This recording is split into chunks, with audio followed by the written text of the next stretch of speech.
ಬಹಳ ಜನ ನನ್ನನ್ನು ಪ್ರಶ್ನೆ ಮಾಡ್ತಾರೆ, ಸಿದ್ದರಾಮಯ್ಯ ಏನ್ ಮಾಡಿದನು ಜಾತಿಗೆ ಅಂತ ಪ್ರಶ್ನೆಯನ್ನು ಮಾಡ್ತಾರೆ ಕೆಲವರು, ಅಲ್ವಾ? ಬಹಳ ಸಂತೋಷ. ಯಾವಾಗಲೂ ಕೂಡ ಹಂಗೆ ಒಪ್ಕೊಳ್ಳೋದಕ್ಕಿಂತ ಪ್ರಶ್ನೆ ಮಾಡಿ ಒಪ್ಕೊಳ್ಳೋದು ಬಹಳ ಒಳ್ಳೆಯದು.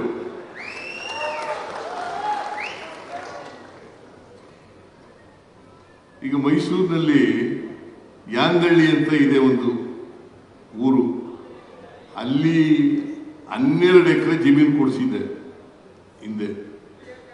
ಅದು ಬಿಲ್ಡಿಂಗ್ ಕಟ್ಟಕ್ಕೆ ಶುರು ಮಾಡ್ತು, ಅದು ಹಂಗೆ ಯಾರೋ ಕಟ್ಟವ್ರು ಅರ್ಧಕ್ಕೆ ಬಿಟ್ಬಿಟ್ಟು ಹೊಂಟೋದ್ರು, ಅದಕ್ಕೆ ಕಟ್ಟಲಿಲ್ಲ.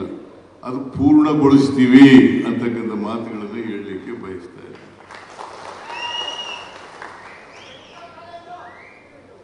ಇಲ್ಲಿ ಬೆಂಗಳೂರಿನಲ್ಲಿ ಬನಶಂಕರಿ ಇದೆಯಲ್ಲ,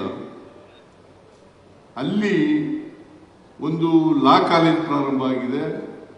ಮತ್ತೆ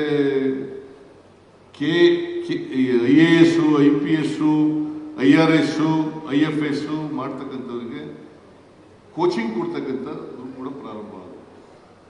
ಅಲ್ಲಿ ಒಂದು ಬಿಲ್ಡಿಂಗ್ ಕೂಡ ಕಟ್ಟಿಸಿದ್ದೀವಿ. ಬೈತಿ ಸುರೇಶ್ಗೆ ಅರ್ಧಂಬರ್ಧ ಆಗಿತ್ತು, ಪೂರ್ಣಗೊಳಿಸ್ತಕ್ಕಂಥ ಕೆಲಸ ಮಾಡಿದ್ದೀವಿ.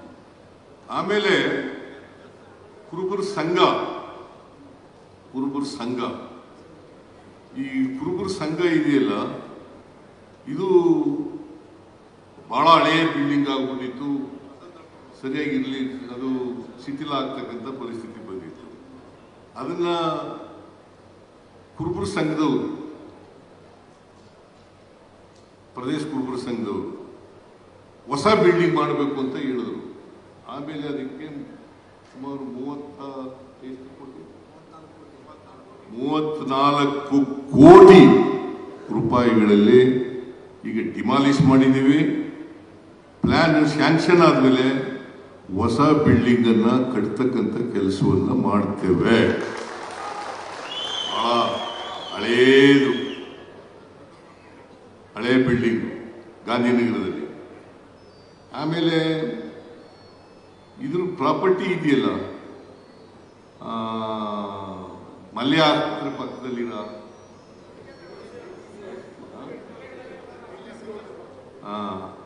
ಆಸ್ತಿ, ಅದು ಹೊರಟೋಯ್ತಿತ್ತು, ಬೇಲಿ ಹಾಕಿಬಿಟ್ಟಿದ್ರು ಬೇರೆಯವರು. ಆಮೇಲೆ ಅದನ್ನು ಉಳಿಸ್ತಕ್ಕಂಥ ಕೆಲಸ ಮಾಡುತ್ತೆ. ಆಮೇಲೆ ಮೈಸೂರಿನಲ್ಲಿ ಹೆಣ್ಣು ಮಕ್ಕಳಿಗೆ 300 ಜನ ಹೆಣ್ಣು ಮಕ್ಕಳಿಗೆ ಒಂದು ಹಾಸ್ಟೆಲ್ ಮಾಡ್ತಕ್ಕಂಥದ್ದು, ಅದರ ಪಕ್ಕದಲ್ಲೇ ಒಂದು ಸಮುದಾಯ ಭವನ ಮಾಡ್ತಕ್ಕಂಥದ್ದು, ಮತ್ತೆ ಮೈಸೂರು ನಗರದಲ್ಲಿ IAS, IPS ಸ್ಪರ್ಧಾತ್ಮಕ ಪರೀಕ್ಷೆಗಳಲ್ಲಿ ಭಾಗವಹಿಸಲಿಕ್ಕೆ ಅವಕಾಶವನ್ನು ಕಲ್ಪಿಸಿಕೊಡ್ತಕ್ಕಂಥ ಕೆಲಸವನ್ನು ಮಾಡ್ತಾ ಇದ್ದೀವಿ.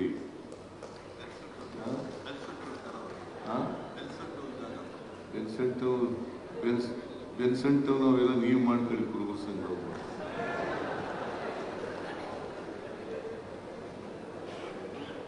ಬನಶಂಕರಿನಲ್ಲಿ 150 ವಿದ್ಯಾರ್ಥಿಗಳಿರ್ತಕ್ಕಂಥ ಒಂದು ಕಟ್ಟಡವನ್ನ ಕಟ್ಟಿಸ್ತಕ್ಕಂಥ ವಿದ್ಯಾರ್ಥಿ ನಿಲಯವನ್ನ ಮಾಡತಕ್ಕಂಥ ಕೆಲಸವನ್ನ ಮಾಡ್ತೀವಿ. ಸೊ ಒಟ್ಟಾರೆಯಾಗಿ ಇದ್ರ ಜೊತೆಗೆ ಮಠ ಬೆಳೀತಾ ಇದೆ ಒಂದ್ ಕಡೆ, ಅದ್ರ ಜೊತೆಗೆ ನಮ್ದು ಕೂಡ ಸಹಕಾರ ಇರ್ತದೆ.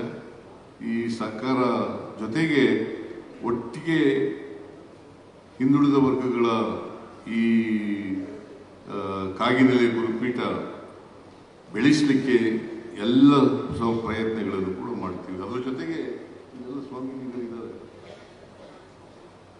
ಒಂದ್ಸಾರಿ ಜಾಗ ಕೊಟ್ಟಿದ್ದೆ ನಾನು ಇವರಿಗೆ, ರೇವಣ್ಣನೇ ನೋಡ್ಕೊಂಡು ಬಂದು ಎಲ್ಲ ಮಾಡಿಸಿದ್ದು, ರಾಮಯ್ಯ ರೇವಣ್ಣ ಎಲ್ಲ.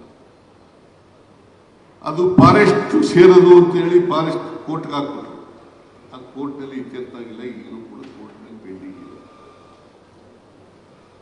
ಅದಕ್ಕೆ ಇದೇ ಈ ಏರಿಯಾದಲ್ಲಿ ಸುಮಾರು 80 ಎಕರೆ ಸರ್ಕಾರಿ ಜಮೀನಿದೆ. ಅದು ಎಲ್ಲ ಮಠಗಳಿಗೂ ಕೂಡ ಹಂಚಿಬಿಡ್ತೀವಿ.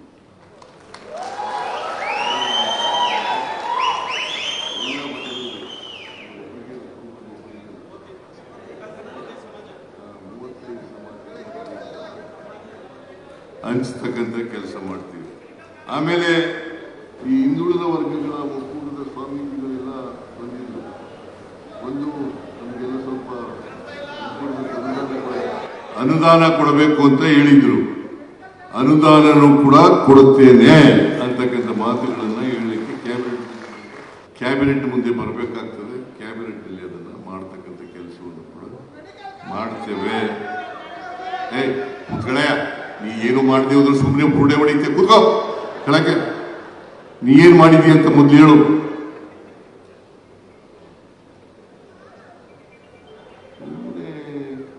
ಏನು ಮಾಡೋದಿಲ್ಲ, ಸುಮ್ಮನೆ ಬುರುಡೆ ಹೊಡೆಯೋದು.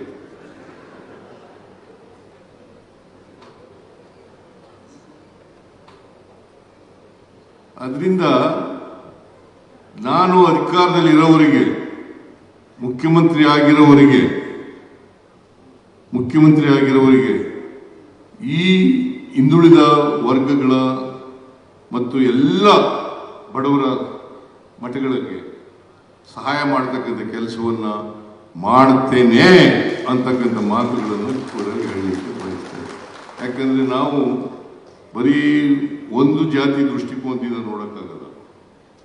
ಎಲ್ಲ ಜಾತಿ ಯಾರ್ಯಾರು ಶೋಷಣೆಗೊಳಪಟ್ಟಿದ್ದಾರೆ ಎಲ್ಲ ಜಾತಿಗಳ ಮಠಗಳಿಗೂ ಕೂಡ ಸಹಾಯ ಮಾಡ್ತಕ್ಕಂಥ ಕೆಲಸವನ್ನ ಮಾಡ್ತೇನೆ ಅಂತಕ್ಕಂಥ ಮಾತುಗಳನ್ನು ಈ ಸಂದರ್ಭದಲ್ಲಿ ಹೇಳಿ